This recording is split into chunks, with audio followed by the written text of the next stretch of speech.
So recently I watched Obsession, a movie that I simply think is as close to perfect as a movie can get. It achieves everything it goes for in portraying a disturbing and unique dynamic with characters you hate but enjoy watching. For all the shit I'm about to put on Bear, I want to add that I like him because he's a terrible person.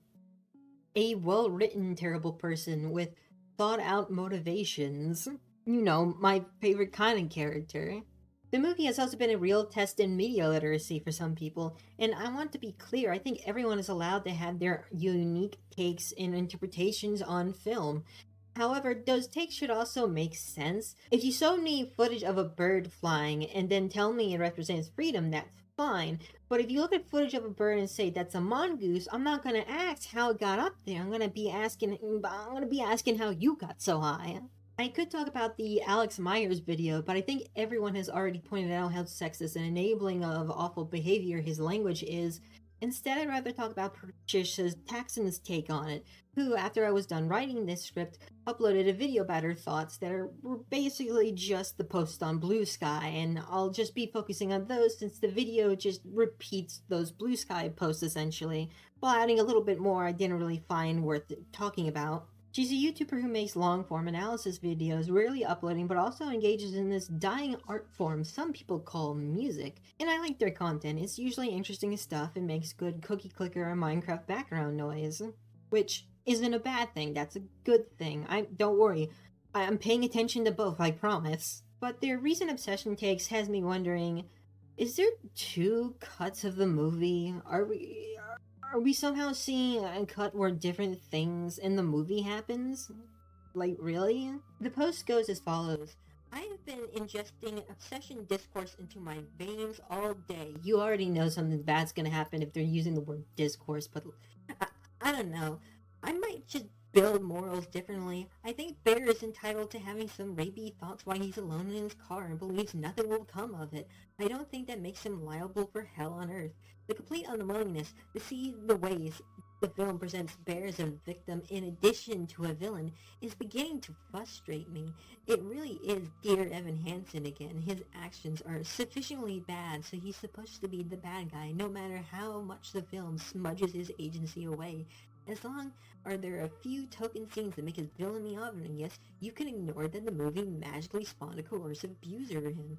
In no way is Bear in any context a victim. This is a very classic premise of a character does shitty things, and shitty things, happen to him. He doesn't seek to fix or help it fast enough due to their own selfishness, and they pay the price for it. And unfortunately, other people do, because that's kind of just what happens when you do shitty things. Sometimes other people are affected.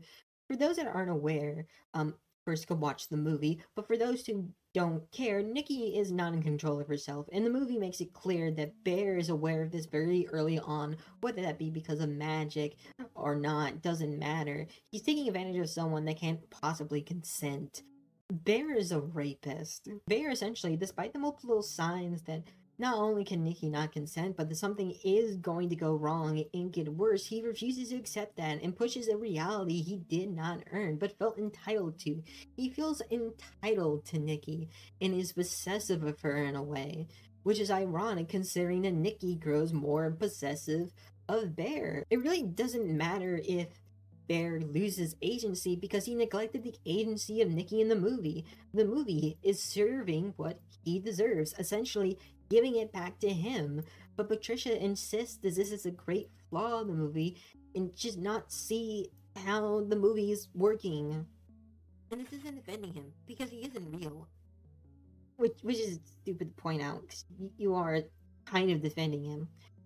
I think it's a flaw that the film wants to both implicate him, but also give him an inescapable horror where he can never actually meaningfully choose good or evil. Some guy could have just told him the witch is going to be canceled out, but that would be less scary.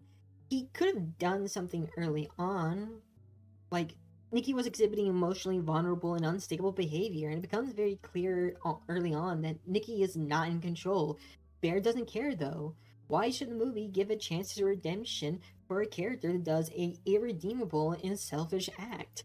Bear already had the chance to do something.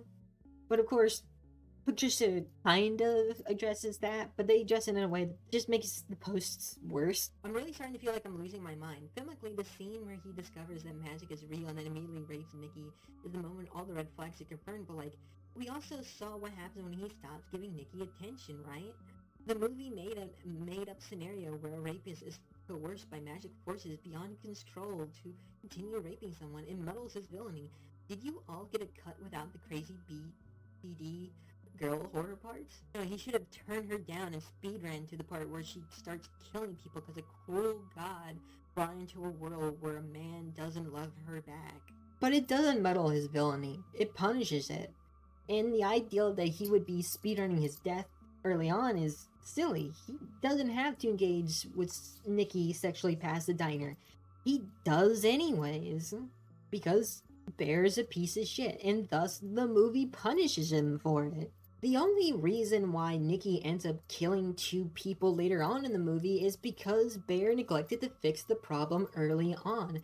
Sarah ends up getting killed because things were escalating and Sarah confronted Bear about it, and Ian only died because he walked in on an already violent and bloodthirsty Nikki. There's no narrative proof if Bear did the right thing early on, if that anyone or Bear would have died.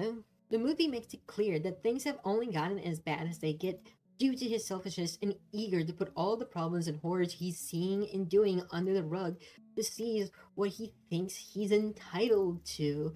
Bear is a monster. Bear is the true monster of the movie, actually. And I just gotta ask, what movie did you watch?